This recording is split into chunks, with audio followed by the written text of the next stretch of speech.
When you take 10 steps back and start to break down a hip hop career, you'll get a chance to see how much impact they had and how many big moments they've had in their career.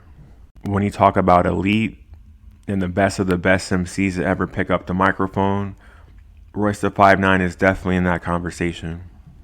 In order to be great, you typically have to follow in the steps of greatness that came before you. Royce was heavily inspired by Razcast, Nas, Redman, Pac, Biggie, NWA, and LL Cool J. Royce has had a lot of defining moments in his hip-hop career. You might have stumbled upon him at different stages. One of the defining key moments in his career was when he dropped Bar Exam 1. His buzz was crazy, and then 2 and 3 dropped, and his stock went through the roof. Or you may have ran into Royce when he formed the group with DJ Premier called Prime. It's one thing to have a DJ Premier beat on your album, and it's a whole nother thing if Premier produces your whole entire album. That's prestigious.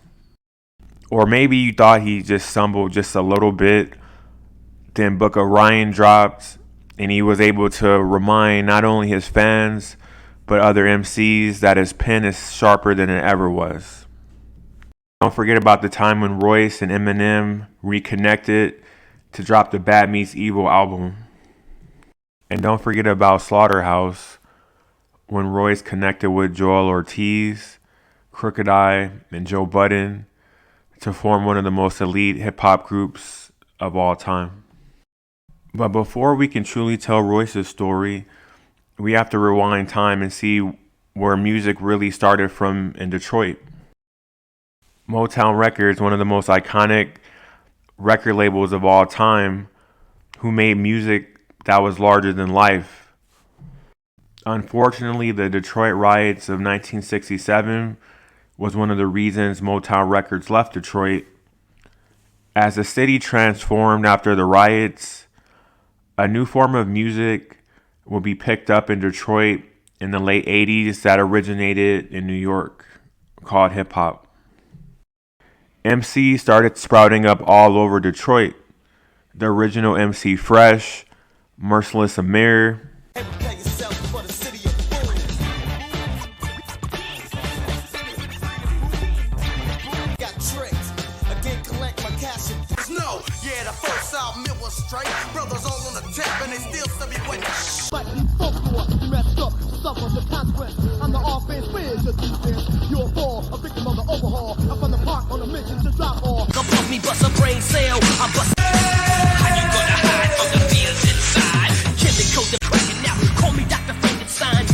one of the biggest artists in the early 90s out of Detroit was Boss.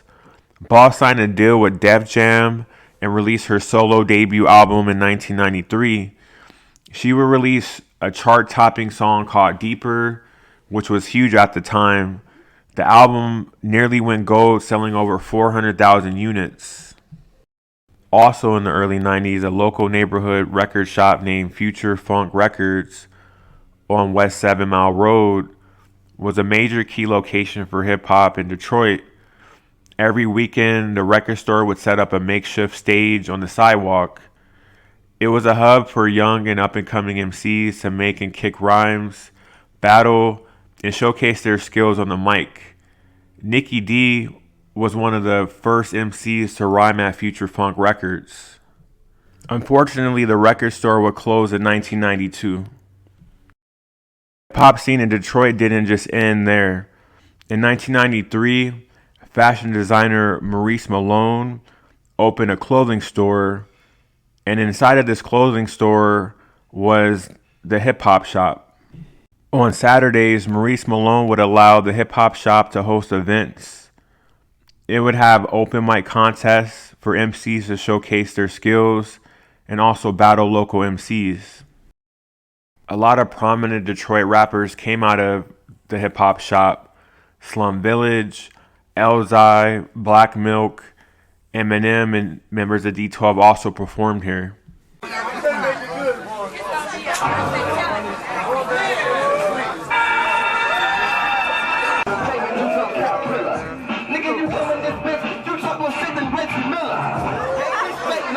Nothing less first single that you drop is I Want to Be Fresh. To be fat and bizarre.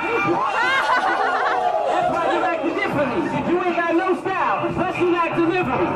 Not to brag, I don't mean to boast. Look, my face is pale, but you look like you see niggas. Royce da 5'9" also went to the hip hop shop. After seeing the level of competition, he felt like his skills weren't exactly ready, so he started to perform at smaller venues.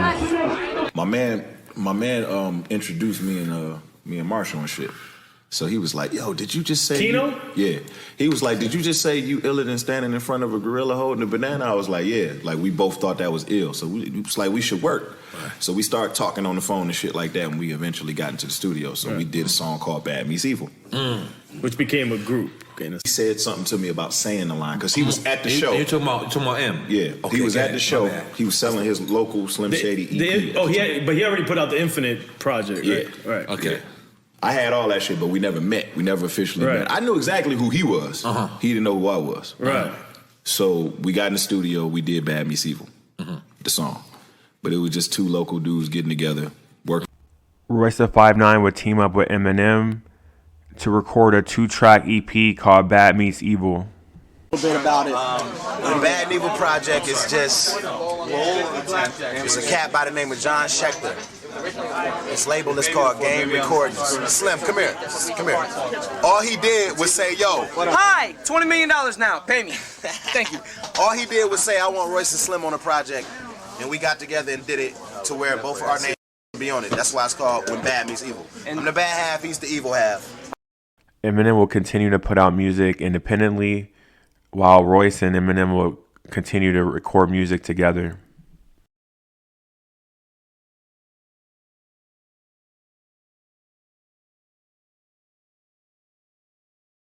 Standing themselves, they babble, that's why they stay on the shelves. Playing yourself, promising threats to test y'all. Just doing this rap shit to UPS calls. I see why you must hate me. I'm sharp enough to cut gravy. It's just crazy. Niggas is such babies. Real as they come dancing. Killing for fun, advancing. The hill of my thumb, filling my gun. Cock squeeze and make every nigga freeze in here. Stop breathing. It better be some. While Royce da 5'9" continued to work on his demo and shop his demo, Eminem was able to land a signing of the lifetime with Dr. Dre on Aftermath Entertainment. Royce finally gets the biggest look of his career. He ends up on Eminem's first official album on Aftermath, the Slim Shady LP, on the song titled Bad Meets Evil. At the same time Eminem's over at Aftermath, he's telling Dr. Dre about Royce da 5'9", playing him his demo. Dr. Dre is so impressed that he flies Royce da 5'9" down during the Chronic 2001 recording sessions. Royce starts writing for the Chronic 2001 album. Dr. Dre is so impressed by Royce, he offers Royce a contract to Aftermath Entertainment. Small, man. Like, word get around real fast. So all the labels was like, yo, we want to do another meeting. Tommy Boy included. Like, I heard Dre offered you $250. Is this correct? And Tommy Boy offered you 1.2, something around that area, in that ballpark. Man, I just remember it was $1 million. They kept saying $1 million. Royce is now officially living his dream. He was able to sign a major $1 million record deal with Tommy Boy Records. Eminem at this time is on fire. Royce is on fire as well. Both of them are the hottest MCs in Detroit. Even though the album didn't really perform the way it was supposed to, he was still able to record one of his top songs to this date with DJ Premier. With the transition of Royce getting ready to go to Sony, we decided to do a single for the streets. He said, I'm gonna do a record where I feel like I'm a bomb. He said, is there any way you could put like a tick in it? And I was like, yeah. And it's crazy because it's one of the biggest records in my whole career, even when I'm on. The DJ Premier produced track Boom did so well on the underground scene. They were destined to keep working together again.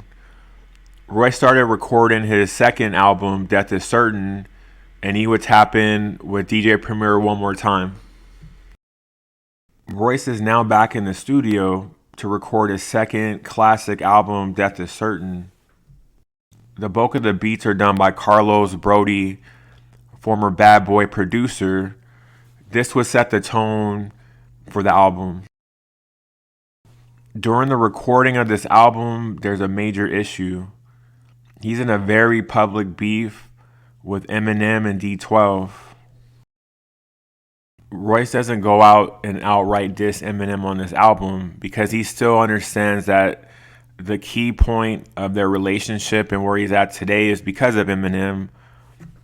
But at the same time, Royce is an extremely talented MC.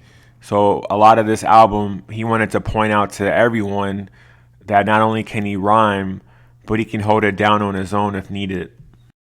Royce would drop his one and only single titled Hip Hop, produced by DJ Premier.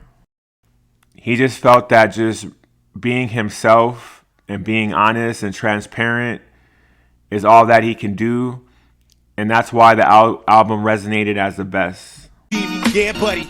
Come get me, cause we ain't scared. Catch a $150 the size of Freeway's beard. Yeah, ain't no need to vest protecting the cave from ripping through bricks and hitting the rest of your henchmen. Never been in the penitentiary, never get tense when it's war, never worry about catching the sentence. I don't care if you're strong, especially since my weapon is long enough to bury you with whatever you bitchin'. I ain't friendly, I don't talk for nobody who ain't cutting a check unless you a dentist. You never attempt to diss me. If you do, I will censor the letter you pencil. You punks better be distant. One punch will leave you lumped and dumber than Jessica Simpson. Woo!